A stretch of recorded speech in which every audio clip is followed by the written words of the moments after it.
So my capstone project is really looking at Holocaust education, and the title of my project is Holocaust Education, a tool to improve relations amongst people from diverse cultures, specifically doing a case study on March of Remembrance and Hope.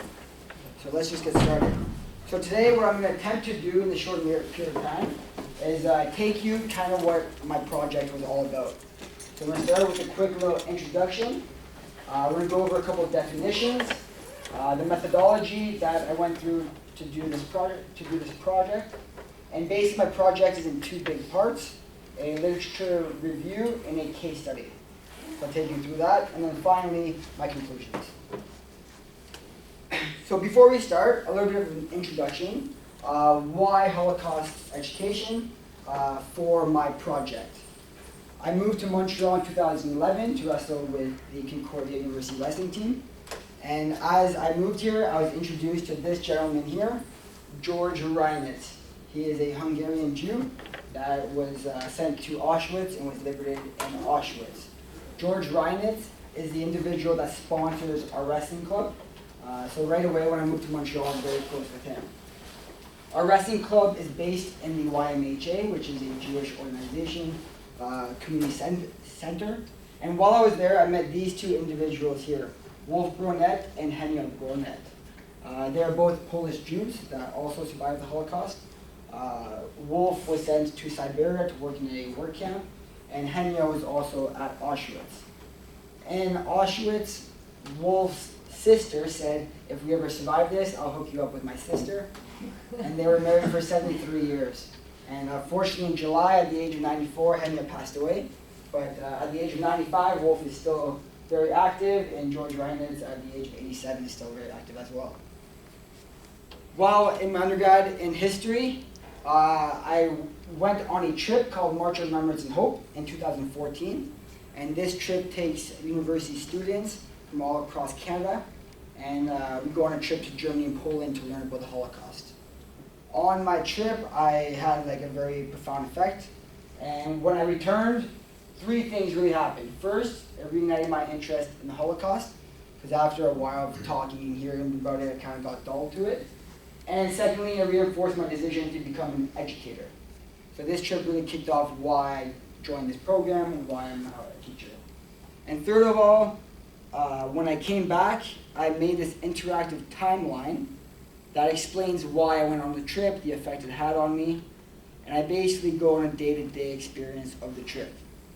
If you click on any of these pictures, it gives a little bit more info, and then if you go down, there's usually a link that brings you to a video or to a newspaper article that describes what we saw on that day.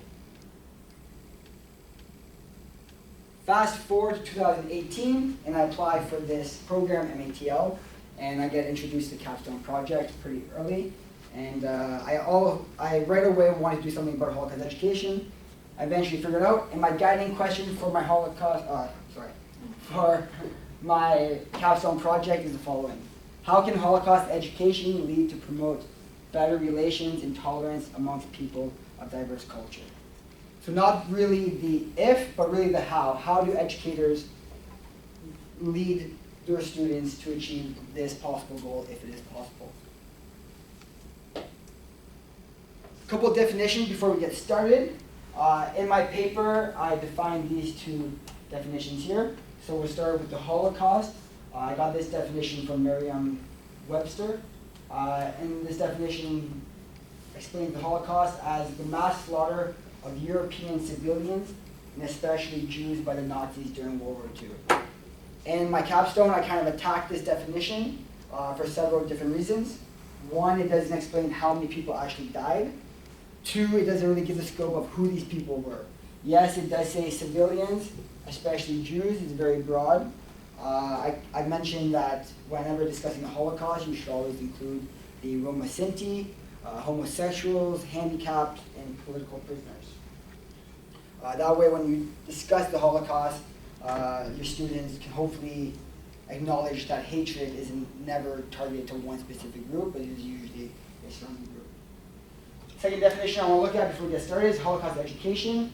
UNESCO defines Holocaust education, or education about the Holocaust, refers to efforts in formal and non-formal settings to teach about the Holocaust. Again, in my thesis, I attack this definition as it doesn't really say should Holocaust education center around the history part, the human rights part, the ethical part, so I kind of attack that definition as well. My methodology that I used to do my paper, first I started with MATL courses throughout this program. Every course I kind of added a little bit more to my overall project, and then when I put it all together I had a bunch of different ideas and sources. Second of all, I went through a literature review, and third of all, I actually returned on my trip to Germany and Poland with MRH this past year. And on my trip I took extensive notes of how the organizing community taught us, what they taught us, and I did extensive interviews with Holocaust survivors, the organizers, the historians, tour guides, etc. And finally, the last part of how I attacked this project, I visited the Montreal Holocaust Museums, and I did interviews with both the Director of Education and Director of Human Rights. In my lit review, I found that the general public, education researchers, and curriculum experts agree that studying the Holocaust communicates essential lessons of civic values, including justice, tolerance, and the importance of democratic liberties. To back up this claim, I present studies and testimonies that show that this claim is actually true. In my lit review, I find 4 main educational approaches that educators use to teach the Holocaust. The first one is the historical approach, and this really focuses on the cause and consequence of the Holocaust. The second approach is the ethical approach, and that focuses on the moral and ethic dilemmas. The third one is the human rights approach, and it basically just focuses on the human rights violations. And finally, the intercultural approach that focuses on racism. Through reading several books, papers, articles, testimonies, these are the 4 main approaches that kept on repeating itself. In my literature review, I also find areas of caution. I find 6, but I'm going to present you guys with 3. The first area of caution whenever discussing or teaching the Holocaust is that educators must be knowledgeable in the history. Experts claim that no one should just go out and teach the Holocaust and hope that it sticks. You really have to know what you're doing, thoughtful lesson plans. Second of all, they advise people not to make inappropriate comparisons to the Holocaust. And finally, to be cautious when choosing to either focus on emotion or cognition when delivering information about the Holocaust. Sorry, there's a little typo in there. Basically just shows a couple of papers that I read, discuss that when we present the Holocaust, a teacher must be very careful what we present and how much we play with our students' emotions. Next, the final part of my paper, I go into my actual case study of March Remembrance Hope. So to kind of show you guys what it's all about, I'm going to show you a 1-minute clip of a video from the 2016 March Remembrance and Hope. Again, I went in 2014 and 2019, so this is right in the middle.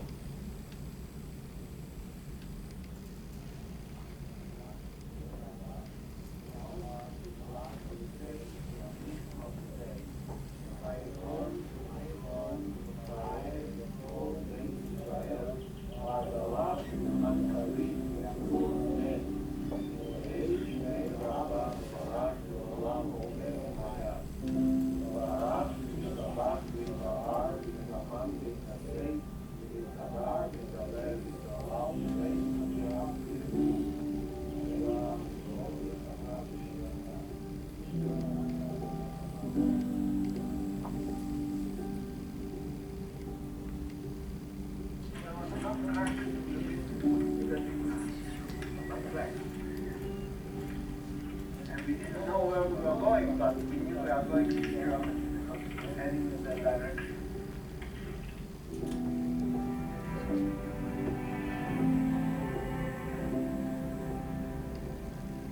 You don't know if it's a concentration camp, but they're holding you.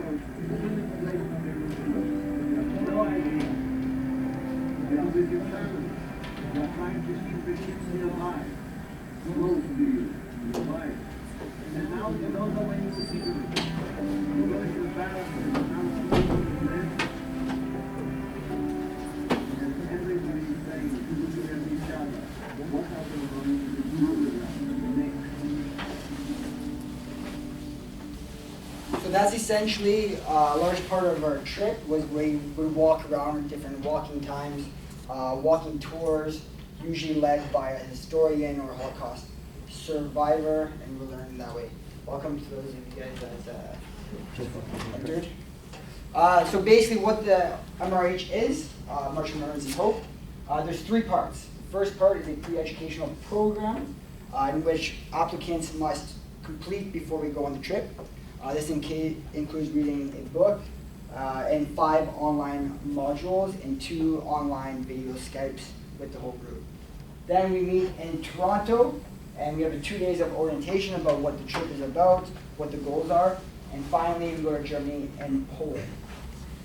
The ultimate goal of March of Remembrance and Hope is to teach students of different religious and ethnic backgrounds about the dangers of intolerance through the study of the Holocaust, and to promote better relations among people of diverse cultures. So that's exactly where the big guiding question of my capstone came. This is what their goal is. How do they do it? That's where my essential question came from. This is my cohort here. In the middle we have Eli Goss, which is a Holocaust survivor. He's the one that led with us. Here we have a righteous among the nations, which is someone that is non-Jewish that risked their life during the war to save a Jew. So this was a very powerful thing, where the whole point was to teach people that people from diverse cultures can come together and reconcile and have respect. So we have a Polish non-Jew and a Lithuanian Jew, which is Eli Goss, that was a victim of the Holocaust. You guys might recognize Robbie Harris over here, also part of our cohort. This was another experience we went to, where our group went to a Polish village, and we met with high school students that most of them never saw either an Asian person, a black person, someone that wasn't a Christian. So it's a very good experience to bring people together and learn about intercultural experiences without focusing really on the Holocaust. This is a picture of Eli Goss, and this is basically what 90% of our trip looked like. Whenever he talked, everyone was very, very, very focused on what he would have to say. And his main message throughout all this was to have respect for others. So it was the Holocaust was very much there, but more on the backdrop. MRH used 5 educational approaches that I found. The historical approach, ethical approach, intercultural approach are 3 of the 4 that we just reviewed in my lit review. And then you used two other ones. The critical thinking, before we went into every museum, we spoke to every tour guide. Our leaders would say, why did these people put this in the museum? When was it created? For who was it created? What was the purpose? So there's very much a lot of critical thinking. And then finally, attentive listening, where we did a lot of think, pair, shares. And by the end of it, people that did not agree at the start, even though they might have not agreed at the end, could still sit down and have a civil conversation. Here are some of the educational tools that we use in MRH. The education plan that was made for us before we went, walking tours, museums, first-hand testimonies, group discussions, engagement with Holocaust survivors, and engagement with righteous among the nations. I'm just going to read you a short passage because I have 2 minutes left. In today's society, we interact with many people of different ethnic backgrounds, and we strive to live with one another. Through this experience, I have gained a better understanding of these ethnicities and that everybody else is a human being with different morals and philosophies. The most important aspect I took from this trip was acceptance and understanding, something that was said by the individuals as well as knowing where they were coming from. This is from an alumni from MRH. I find this testimony very powerful because after spending 10 days on a Holocaust trip, she doesn't mention the Holocaust once. But it's really people getting together and finding acceptance and understanding with people she might not agree with, but still respect them. Finally, I end my paper with 3 recommendations. These recommendations are connections to other genocides, a more comprehensive education plan, and making connections with contemporary world issues. In conclusion, I argue that a well-designed Holocaust education lesson, well-designed Holocaust education lessons, courses, and programs have been shown to be effective in promoting better relations among people from diverse cultures. And finally, I kind of end my paper with this argument that living in an increasingly multicultural world, there is a need for educational programs that can teach how to coexist with people from diverse ethnicities and religions. Last thing, if you guys are interested in applying for the trip I went on, applications for the 2020 cohort are now online. So if you need more information, please ask me. Thank you.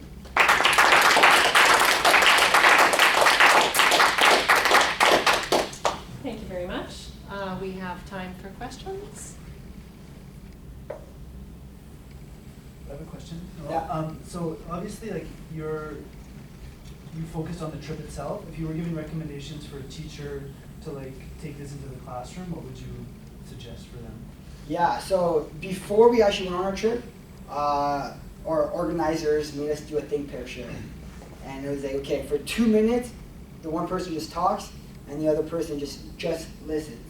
And at first, we were all like, okay, it's very childish, you know, like, what's going on here? And then by the end of the trip, it was very delightful, I guess, to know that you can talk to someone, and they will be there to like actually listen.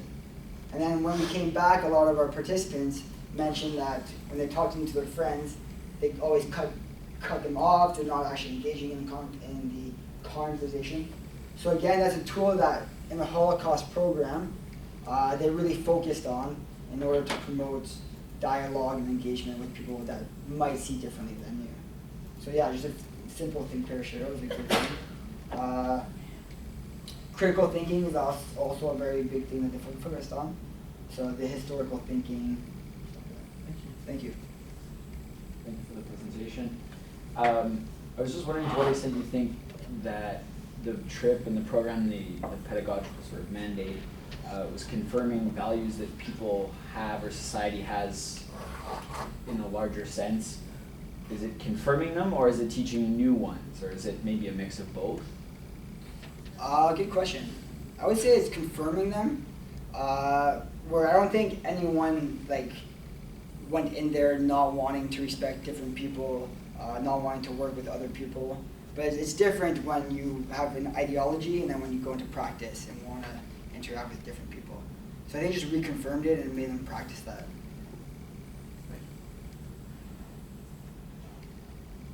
Anyone else?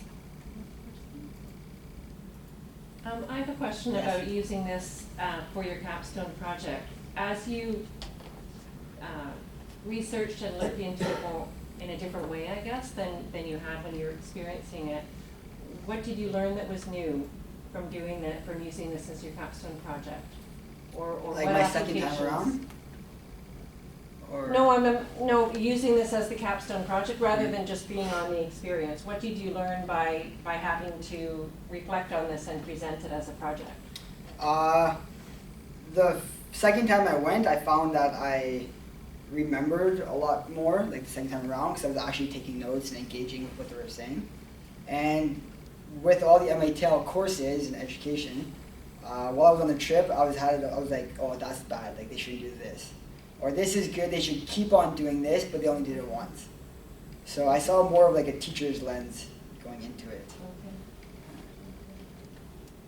Okay. And this is kind of following with Jake's question, but how do you imagine bringing this into your classroom, history classroom? I imagine that's what you would be teaching. Yeah, I don't really talk about bringing it into the classroom because as the definition states, it's an informal or non-formal setting. Right. No, but I guess the subject of the Holocaust. Yeah. How do you imagine bringing that into your teaching, or if at all? Yeah, I would imagine just showing my own story with it, what I can relate to. My experience with Holocaust survivors, the 2 trips that I went on, making it personal with the kids. Mm-hmm. I actually did this presentation with a group I taught yesterday, Okay. And they were very engaged, and they were asking questions. Okay. What grade were they in? Grade 9. Okay. Okay. And do you, with that experience, was there a lot that you felt you needed to expose the kids to or teach them? Did they already have a good background knowledge? It's hard to say because a lot of them say they know about the Holocaust, but it's hard to actually know what they know and what they don't know. Mm-hmm. So I was explaining a lot, even if they agreed that they knew, I was still reconfirming that. Mm-hmm. But yeah, I'll think about that more. Yeah. Okay. Good. Great. Well, thank you so